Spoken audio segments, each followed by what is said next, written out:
y apellido y dónde nació?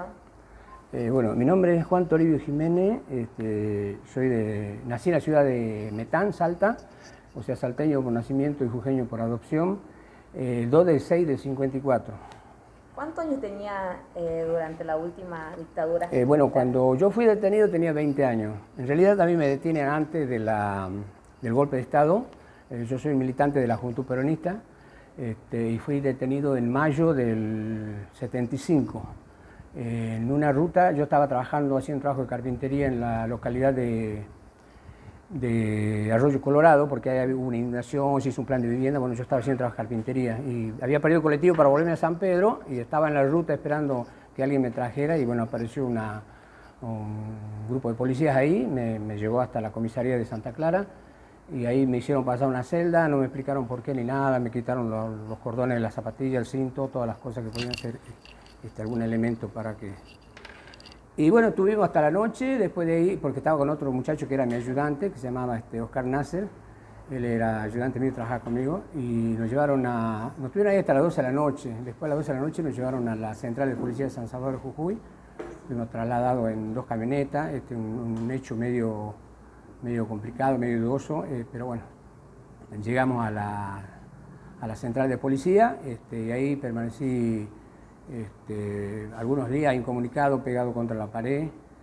Después de ahí me trasladaron a la comisaría de Ledesma, donde tuve el recibimiento del comisario Lescano, muy famoso por su todo método de tortura y de aberraciones que cometía contra los compañeros y compañeras en Libertador, que era auxiliado por Gendarmería.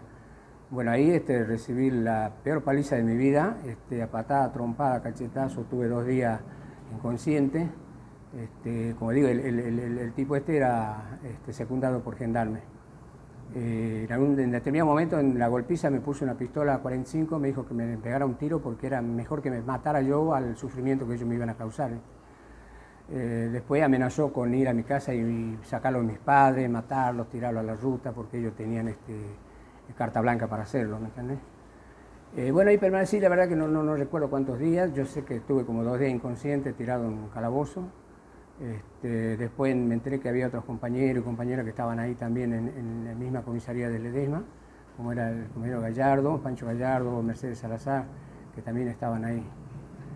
A todo eso no le informaban a mi familia de mi detención y dónde estaba. En principio, cuando estaba en San Salvador, sí le dejaron a mi madre que me vea, pero después cuando me trasladaron de ahí para Libertador, no había forma. Yo escuchaba que ella hablaba afuera, pero no la dejaban, le decían que yo no estaba ahí, que no sabían, ¿viste? Después finalmente la dejaron pasar un día y los vi, bueno. Y después de ahí me trasladan a la comisaría de La Esperanza, acá en Ingenio Esperanza, en la comisaría de ahí estuve, no me acuerdo si un día o algo más.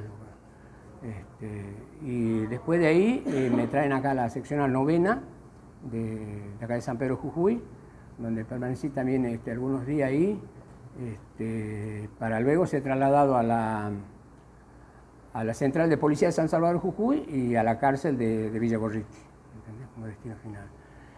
Supuestamente la causa que nos querían involucrar primero era con un hecho que había ocurrido en el Quemado, donde había habido un enfrentamiento, y nos querían involucrar en ese caso, pero en realidad después salimos, la mayoría salimos sobreseídos en esa causa. Y bueno, después quedamos detenidos, o sea, seguí detenido yo por supuesta infracción a la ley 2840, que era la ley de seguridad nacional, por la cual nos ponían a disposición del Poder Ejecutivo Nacional sin que hubiera causa, ¿no es cierto? Y bueno, en Gorriti, en la cárcel de Gorriti, también la pasamos mal, como todos los compañeros, con la alimentación que era mala, por ahí con malos tratos, hasta que fue el golpe militar, el 24 de marzo, que ahí cambió totalmente el régimen. Si antes era malo, a partir de ahí era peor. Directamente no nos dejaban salir al recreo, no nos dejaban salir al patio, nos tenían encerrados todo el tiempo, nos daban un tarro para que hagamos nuestras necesidades adentro de la celda, y cuando se les ocurría venían a abrir una celda para llevarnos a limpiar el tarro, que era el baño que teníamos nosotros adentro, ¿no? Y bueno, constantemente con, ¿cómo se diría?, apriete, iba, por ejemplo, el coronel Bulacio iba a la celda y nos amenazaba que no iba a matar, que de ahí no íbamos a salir vivos porque éramos guerrilleros, porque éramos subversivos. Después fue Monseñor Medina, también otro atorrante, el obispo de la provincia de Jujuy, que era un colaborador del régimen militar, digamos, porque él había compañeros que los hacía que se puedan confesar con él para después él decir al ejército lo que habían hecho. O sea, esa fue una de las peores experiencias creo que ha tenido la iglesia acá en el país, creo que ha sido la de Monseñor Medina como obispo, ¿no? Y bueno, después iban otros ¿cómo se llama? Militares más, ¿viste? Que estaban siempre con tono amenazador, con tono tratando de buscar información que uno ni la tenía, ¿viste? Pero bueno, era el método. ¿Y cuánto tiempo estuvo detenido? Yo estuve detenido 5 años, hace 5 años. Estuve en Gorriti, estuve 1 año y medio. Y después nos trasladaron a la Unidad 9 de La Plata, en un avión Hércules, donde recibimos todo tipo de golpizas en ese traslado, porque nos ataron al piso del avión con una cadena, una mano atada al piso y después sentado, poniendo la cabeza en medio de las rodillas y con la otra mano arriba de la cabeza, vendados los ojos. Y los tipos caminaban por arriba, era del Servicio Penitenciario Federal, los que nos trasladaban, y esas personas caminaban por encima de nosotros, eran un tipo de 2 metros de alto, no sé, pesarían 140 kilos, que se veían tipos morrudos, ¿viste? Y caminaban por encima de nosotros como si fuésemos piedra, palo, ¿viste? Nos pisaban así, caminaban, y con el bastón ese que tenían nos daban, ¿viste? Garrote. Nos obligaron a cantar el carnavalito de Jujuy, y el que no cantaba lo reventaban a palo. Hubo un compañero que tenía sed, pidió agua, el tipo orinó en un vaso y le dio que tomara la orina del tipo Así que después nadie más tuvo sed, ¿viste? Por el hecho ese. Y después algunos compañeros lo levantaban y lo ponían en la puerta del avión como diciendo que lo iban a arrojar. La verdad que fue un viaje muy traumático, muy jodido, porque nosotros suponíamos que no iban a tirar al mar, teníamos conocimiento de muchos compañeros que le había pasado eso, así que el pensamiento era ese. Bueno, llegamos a La Plata, nos maltratan todo el tiempo, nos bajan del avión, nos cargan en los celulares. Por ahí, para alguno que no sabe, los celulares son los camiones donde se transportan detenidos, que es un camión grande que tiene un pasillito al medio y a cada costado tiene celdas chiquititas para que entre una persona parada nada más, ¿viste? Así será de 1 metro por 1 metro, entonces ponerle 5 celdas a un lado, 5 al otro lado, por eso le llaman celulares, porque tienen celdas chiquitas, ¿viste? No el otro celular. Y bueno, nos trasladaron ahí, después cuando nos bajaron ahí en la cárcel, nos recontra cagaron a palo. A mí casi me cortan un dedo porque yo tenía un anillo que me había hecho de moneda y el tipo pensaba que era de oro, ¿viste? Y entonces me puso la rodilla en la espalda, me quería sacar el anillo a toda costa porque pensaba que era de oro. Porque nos afanaron todo. Cuando salimos de acá de Gorriti, nos hicieron cargar la ropa, todo. Y más o menos nos llevaron como éramos 90 y no sé cuánto, y cuando casi todos tenían poncho, ¿viste? Porque era lo más frágil para abrigarse. Claro. Cuando llegamos a La Plata había 3 ponchos, poner que había 80 acá, o sea, nos afanaron todo el tiempo nos vivían afanando, ¿viste? Las cosas. Y bueno, después en La Plata, por supuesto, también era terrible ahí el tiempo que pasé yo ahí, porque ahí tenía celda de castigo.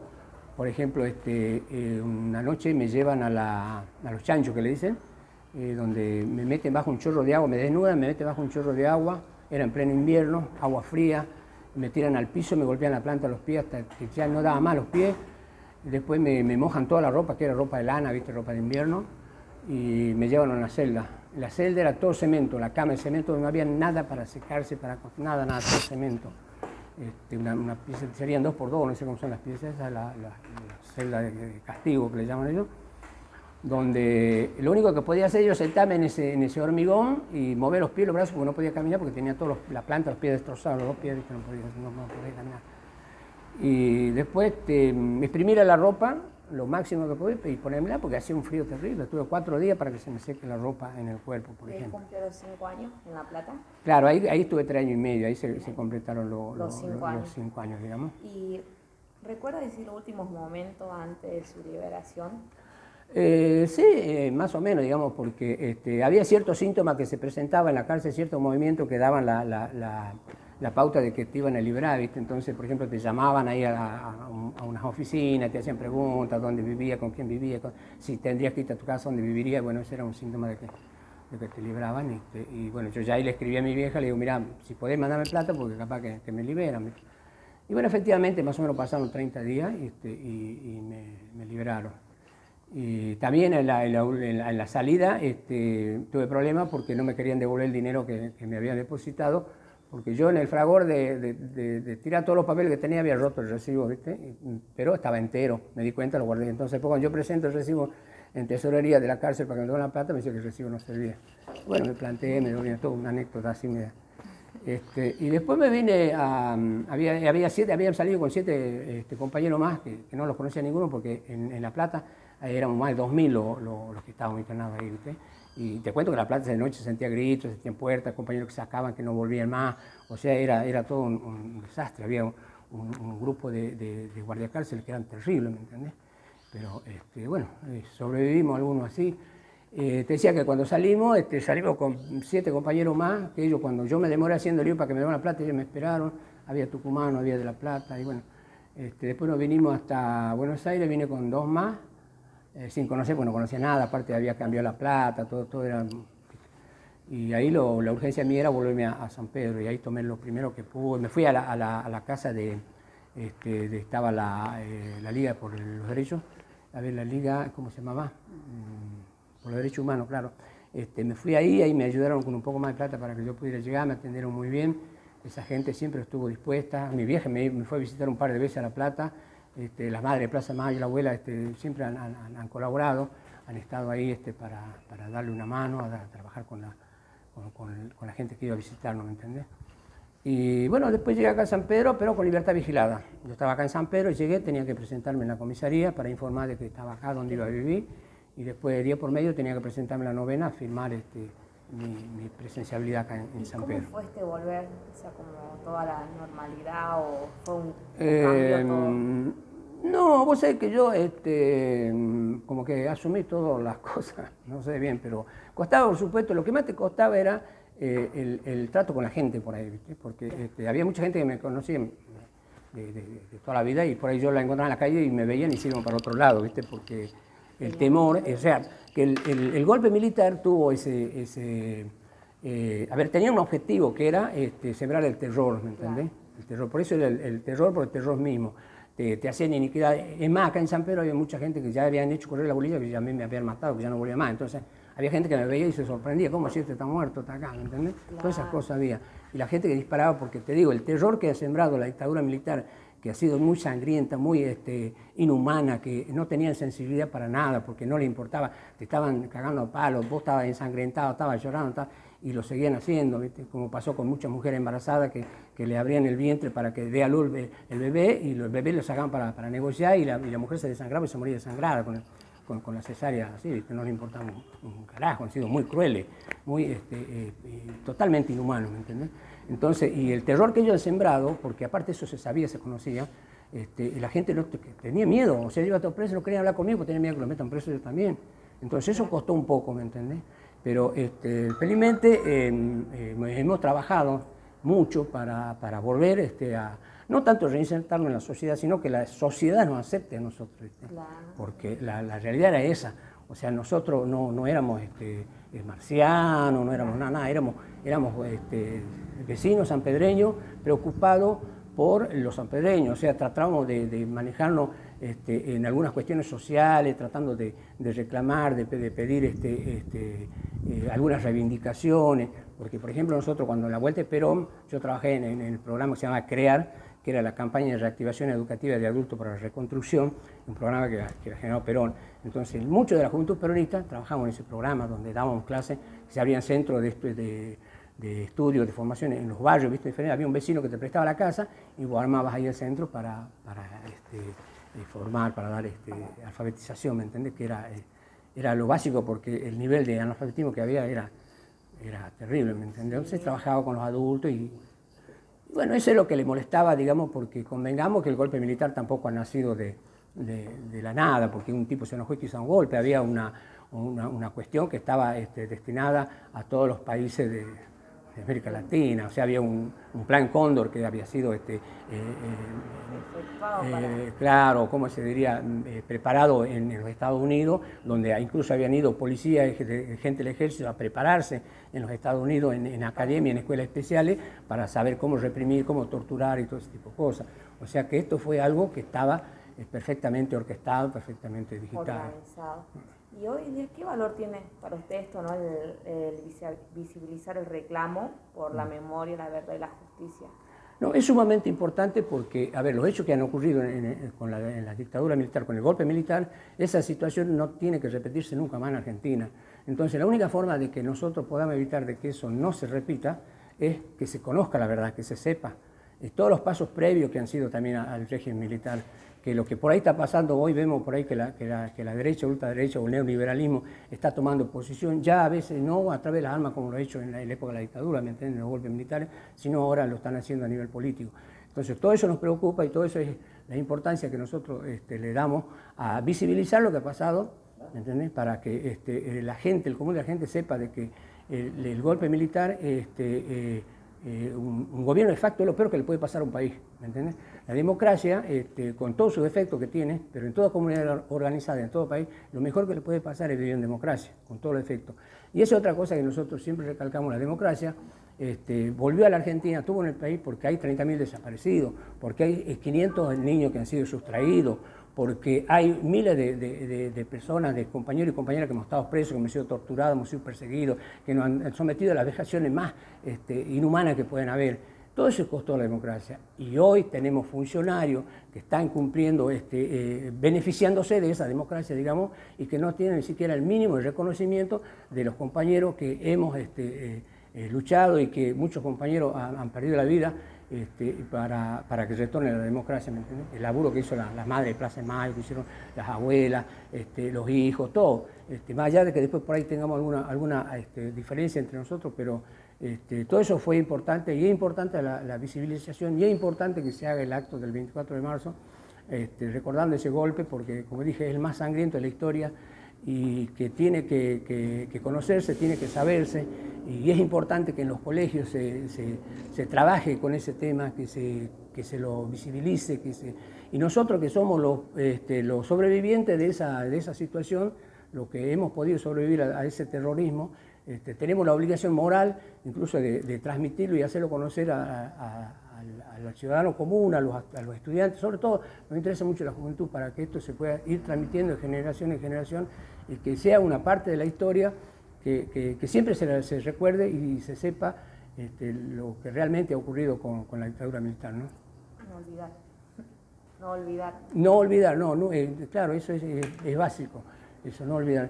Más allá de que sabemos de que hay colegios, que hay estudios, porque todo depende a veces del personal docente, de que a veces le den más o menor importancia al tema, ¿me entendés? Porque también es una cuestión política, por eso no lo vamos a negar.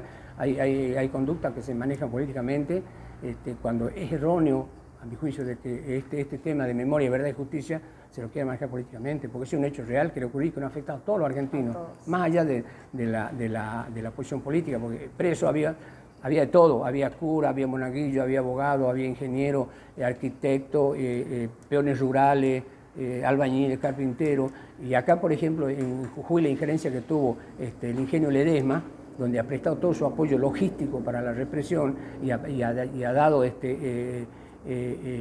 nombres, nóminas de compañeros que eran para ellos supuestamente peligrosos sindicalmente, porque pertenecían a los sindicatos. Pues Ledesma, más que nada, ha atacado a todos los compañeros que tenían que ver con el sindicato, ¿me entendés? Porque ellos luchaban por sus reivindicaciones laborales, por mejorar la situación laboral, por mejorar su salario, por mejorar su vivienda, porque hay educación, porque hay salud, que son la misma bandera de lucha de todo, y que nosotros la seguimos sosteniendo, que es justicia social, básicamente. ¿Entendés? Entonces, creo que lo que están haciendo ustedes es muy importante. No se dice agradecer, sino los felicito, porque cuando esto se hace de la manera que lo están haciendo ustedes, porque hay un interés, porque hay compromiso, digamos, de hacerlo. Y eso me parece muy bueno, que la juventud lo entienda y que lo acepte así como algo que tiene que saberse.